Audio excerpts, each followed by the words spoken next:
Welcome to Lorraine House, our home. I'm Elizabeth Angier. And I'm Philip. And we've lived in this house since 2003. We were looking for a house that would accommodate us, but also lots of family, because our family live away from us. And from the moment that I stepped into the house, I just felt, ooh, this is good. Well, one of the things that I particularly liked about the house was it has many of its original features. It's got its shutters so that we can put the shutters across at night. It's got the original banister, it's got original windows, it's got the original doorbell. But also, one of the really interesting things is it's got all of its original fireplaces, which are all individual to each room and are beautifully preserved. What the previous owners had told us was that there's at least good reason for thinking that the rather fine marble fireplaces owe their heritage to the work that was being done in the castle in the mid-Victorian times.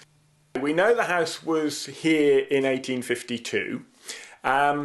In between about 1855 and 1861, the castle was having major renovations, and they brought over some Italian marble carvers and wood carvers, and they set up a carving school here in Alnwick, training craftsmen. So it kind of figures that probably those craftsmen at the weekends would want to do some foreigners around the local place. And well, we don't know whether our fireplaces are Italian marble, but anyway, we like to think they're Italian marble. They look really nice, and they're in the right period.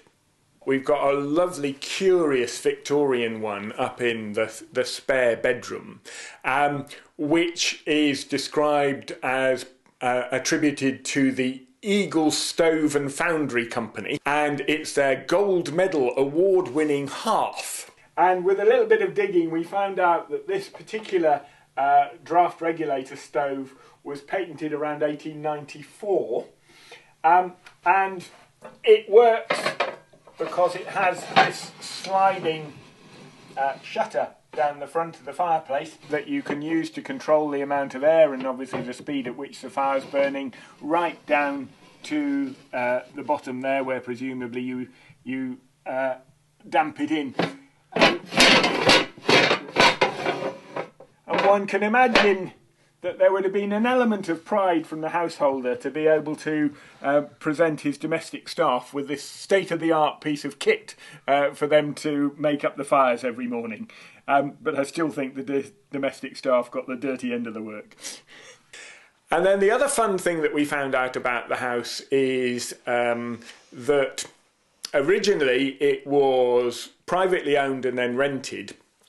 And it was rented by somebody who may well have been a builder or a tradesman, but he had quite a large family called a Mr. Simpson. And finally he bought it in the late 1880s. So what we kind of think actually is that Mr. Simpson went round and maybe put in the rather fine cast iron fire inners to these marble fireplaces and kind of made them a bit more functional. So it's rather nice to have these little bits of history that tie back to how the house has developed and lived in.